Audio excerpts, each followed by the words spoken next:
তো এই পর্যায়ে সংক্ষিপ্ত বক্তব্য রাখবেন আমাদের কুমিল্লা বিভাগ বিভাগের এনসিপির সাংগঠনিক সম্পাদক, আমাদের কেন্দ্রীয় নেতা জনাব আতাউল্লাহ। আসসালামু আলাইকুম রহমতুল্লাহ। আমরা বিগত কয়েকটি দিন দেখেছি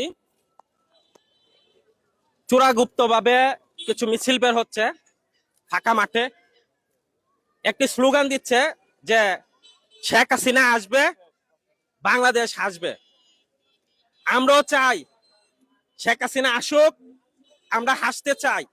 আপনারা জানেন বিগত 17 বছরে শেখ হাসিনা এবং তার সরকার যে গুম খুন এবং জুলাইয়ে যে গণহত্যা সংগঠিত করেছে, এর দায়ে শুধু তার যতগুলা মামলা হয়েছে, একটি মামলার রায় হয়েছে, সে রায়ে আদালত কর্তৃক তাকে ফাঁসি দেওয়ার সিদ্ধান্ত হয়েছে। তো আমরা বলতে চাই শেখ হাসিনার সাঙ্গপাঙ্গরে যে স্লোগান দিচ্ছে, এটা আমাদের স্লোগান। শেখ হাসিনা আসবে, ফাঁসিতে ঝুলবে এবং আমরা হাসবো, বাংলাদেশ হাসবে। আমরা বলতে চাই, অনেকে বলে আওয়ামী লীগ ফেরত আসবে, আমরা বলে আওয়ামী লীগ ফেরত আসুক। আমরাও চাই ওবায়দুল কাদের আওয়ামী লীগের সাধারণ সম্পাদক জুলাইয়ের আগে বক্তব্য দিয়েছে, আওয়ামী লীগ যদি ক্ষমতাচ্যুত হয় তাহলে লক্ষ লক্ষ লাশ রাস্তাঘাটে পড়ে থাকবে। আমরা দেখেছি তাদের মিছিল থেকে স্লোগান দেওয়া হয় এবং পুলিশকে লক্ষ্য করে বলা হচ্ছে সামনে আসবি না, মাইরা ফেলামো।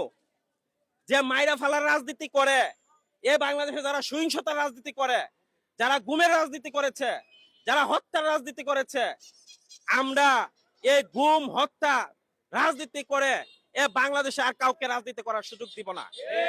আমরা বলতে চাই বিগত সময়ে যত অপরাধ সংগঠিত হয়েছে, এ ব্রাহ্মণবাড়িয়ার যে ওবায়দুল মুক্তাদির যে মোদী বিরোধী আন্দোলন থেকে শুরু করে যতগুলা হত্যাকাণ্ড সংগঠিত করেছে, তারও বিচার হতে হবে।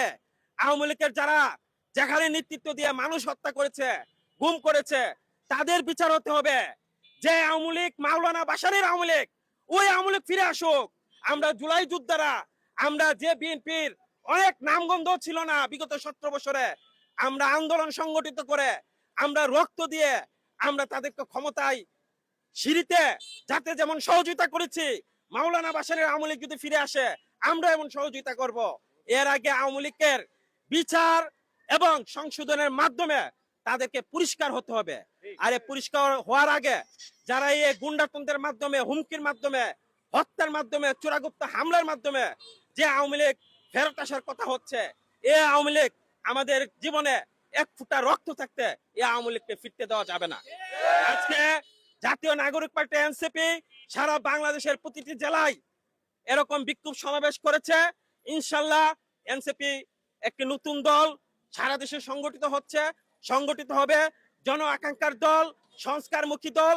ইনশাল্লাহ এনসিপির নেতৃত্বে বাংলাদেশ সংস্কার হবে, নতুন সংবিধান রচিত হবে এবং আগামীর বাংলাদেশে মানুষ তাদের নাগরিক সুবিধা ভোগ করবে। আপনারা যারা এখানে এসেছেন এবং আজকে কষ্ট করে আসার জন্য আপনাদেরকে জাতীয় নাগরিক পার্টি এনসিপি ব্রাহ্মণবাড়িয়া এবং কেন্দ্রীয় কমিটির পক্ষ থেকে আন্তরিক ধন্যবাদ জানিয়ে, এবং আগামীতে রাজপথে আরো কঠিন লড়াই করতে হবে, সেই রাজপথের লড়াইয়ে আপনাদের উদাত্ত আহ্বান জানিয়ে আজকে এখানে শেষ করছি।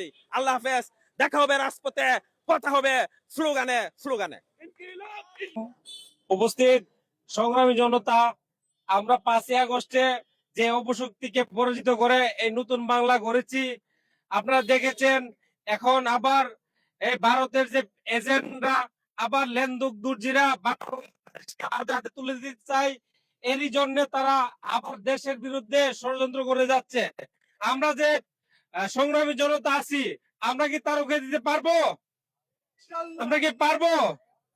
আমরা 5ই আগস্টের জন্য তাদেরকে দেশ থেকে বিতাড়িত করেছি, আবারও তাদেরকে আমরা বিতাড়িত করব।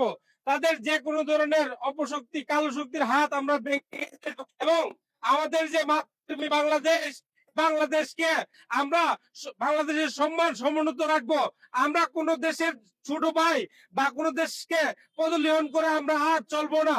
আমাদের স্বাধীনতা 71-এ এসেছে এবং আমাদের 24-এ তা পূর্ণতা পাওয়ার পথে আছে এখন আমরা এই সংগ্রামী জনতা যদি ঠিকঠাক ভাবে আমরা কাজ করতে পারি এবং অপশক্তির বিরুদ্ধে দাঁড়াইতে পারি, তাহলে আমাদের এই যে ৭১-এর যে সোনার বাংলা, এই সোনার বাংলা করতে পারবো।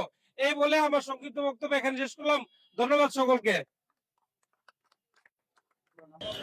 ধন্যবাদ। আজকের এই আমাদের সংগ্রামী মিছিলের পরে আমরা যে সংক্ষিপ্ত আলোচনা করতেছি, আমাদের আজকের কথা হচ্ছে যে বাংলাদেশে ন্যায় বিচার প্রতিষ্ঠা হোক। আমাদের কথা হচ্ছে বাংলাদেশে ন্যায় বিচার প্রতিষ্ঠা হোক। প্রধানমন্ত্রী থেকে ধরে বাংলাদেশের মুচি পর্যন্ত যে আছে সবার মধ্যে সমান বিচার প্রতিষ্ঠা হোক, আমরা সেটা চাই। তাই বর্তমান সরকারের কাছে আমার আকুল আবেদন, আমার দল এনসিপি থেকে আকুল আবেদন এবং একজন সাধারণ মানুষ হিসাবে আমার আকুল আবেদন, বাংলাদেশে ন্যায় বিচার প্রতিষ্ঠা হোক এবং খুনি হাসিনা প্লাস তার যে অঙ্গ সংগঠন ছিল তারা যে অন্যায়ভাবে মানুষ হত্যা করেছে জুলাই 24-এ এবং আগস্ট মাসে, আমরা তার সম্পূর্ণ বিচার এই বাংলায় দেখতে চাই। তো যে যে দেশে থাকুক ওনাদেরকে এনে বাংলাদেশের শাস্তি দেওয়ার ব্যবস্থা করা হোক এবং এটা যাতে কোনো কার্পণ্যতা না হয়। আর নিষিদ্ধ দল যেভাবে জরিকে মিছিল আজকে করতেছে দেখতেছি আনাচে কানাচে, তো তারা পারলে আমাদের মাঠে এসে করুক, রাস্তায় এসে করুক, আমরা দেখি, মাঠে তার নামুক। প্রত্যেকেরই তো রাজনীতি করার অধিকার আছে, কথা বলার অধিকার আছে। আপনারা হঠাৎ করে কেন কথা বলবেন? আপনারা মাঠে আসেন, জোরালোভাবে কথা বলেন, আমরাও দেখি আপনাদের সাহস, আমরাও দেখি আপনারা কিভাবে কাজ করেন। আমরা তো মাঠে আছি, কাজ করতেছি ইনশাল্লাহ।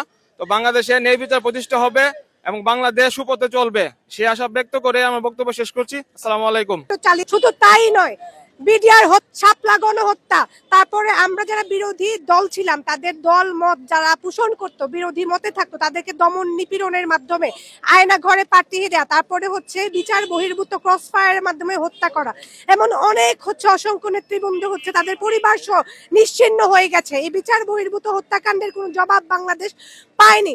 ঠিক তেমনি আমরা দেখেছি জুলাই গণ অভ্যুত্থানে 6 বছরের শিশু পর্যন্ত বাঁচতে পারে, তাকে হচ্ছে হেলিকপ্টার থেকে হচ্ছে গুলি বর্ষণ করা হয়েছিল। আমাদের ব্রাহ্মণবাড়িয়ায় সুজয় একটি ছেলে ছিল যে শহীদ হয়েছে, তার লাশটিও পর্যন্ত নৃশংসভাবে পুড়িয়ে মারা হয়েছে। আমরা জানি জন আকাঙ্ক্ষাকে জনবিস্ফোরণে রূপান্তরিত করে বাংলাদেশের জনগণ মাঠে নেমে এসেছিল, কিন্তু দুঃখের বিষয় যে আওয়ামী লীগের নৃশংস হত্যাকাণ্ড চালিয়েছে সেই 17 বছরে তাদের মধ্যে কোনো রকম হচ্ছে ক্ষমা প্রার্থনা তো নেই, বারংবার তারা হচ্ছে তাদের নৃশংস আচরণের মাধ্যমে তারা কড়া জবাব দিবে সেই হুঁশিয়ারি আমাদের দেয়। এই বাংলাদেশ বিনির্মাণের জন্য মানুষ এত রক্ত দেয় নাই। আমরা দেখেছি নির্বাচনের সময় 17টা বছর দিনের ভোট রাতে হয়েছে, মানুষ মনে করেছিল একমাত্র আল্লাহ ছাড়া হয়তো আর কেউ এই বাংলাদেশকে রক্ষা করতে পারবে না। ঠিক তেমনি জন আকাঙ্ক্ষাকে এখন দমন নিপীড়নের মাধ্যমে আর কেউ পিছপা হবে না। আমরা একটাই চাই, যারা শত শত এবং হাজার হাজার লাশের বিনিময়ে যে রক্তাক্ত বাংলাদেশ হয়েছে সেই আর কোনো গণ অভ্যুত্থান হবে না যদি না আমরা মাঠে সোচ্চার থাকি। তাই আমাদের যার দায়বদ্ধতা থেকে আমরা একটা প্রশ্ন তুলবো শহীদদের কাছে। আমরা পেয়েছি ছাত্রদের বিনিময়ে, অতএব আমরা চাই আগামীর বাংলাদেশ ছাত্ররা যেইভাবে চেয়েছিল সেইভাবে যেন হয়। কোন ধরনের স্বৈরাচার ফ্যাসিস্ট যেন আবার জন্ম না নিতে পারে এবং যেই স্বৈরাচার অতীতে গিয়েছে সেই স্বৈরাচারও যেন আর জন্ম না নিতে পারে। আমরা সরকার বাহাদুরকে বলতে চাই, আপনার এই সিট, আপনার এই ক্ষমতা, আপনার দেশে আসা, আপনার মায়ের জানাজা পড়ার জন্য এই ছাত্র জনতা এই নতুন বাংলাদেশ সুযোগ করে দিয়েছে। তাই আমি আশা করব আপনি এই সিটের মুনাফিকি করবেন না। যদি আপনার ওয়াদা, আপনি যে ওয়াদা করে দেশে এসেছেন, এই দেশের মানুষদেরকে যে ওয়াদা করেছেন, সেই ওয়াদা যদি বাস্তবায়ন না করেন, আগামীতে আপনাদেরকে মুনাফিক সরকার হিসেবে আমরা আখ্যায়িত করব। এই দেশের জনগণ আপনাদেরকে মুনাফিক সরকার হিসেবে ঘোষিত করবে। অতএব স্বৈরাচার না হয়ে, স্বৈরাচারকে সহযোগিতা না করে এই দেশের মানুষের সহযোগিতা করুন, এই দেশের মানুষের পাশে থাকুন, এই ছাত্র জনতার পাশে থাকুন। এই নতুন বাংলাদেশ বিনির্মাণ করতে আমরা আপনাদেরকে সহযোগিতা করব যদি আপনারা স্বৈরাচার যেভাবে চলছে সেইভাবে না চলেন। অতএব সর্বোপরি একটাই অনুরোধ থাকবে, এই দেশ বাংলাদেশ পন্থী হন, এই দেশের মানুষের পন্থী হন, এই দেশের জনগণের পন্থী হন, এই দেশের মাটি ও মানুষের নেতা হওয়ার সুযোগ গ্রহণ করুন। এই বলে আমি আমার সংক্ষিপ্ত বক্তব্য শেষ করছি। আসসালামু আলাইকুম ওয়া রাহমাতুল্লাহ।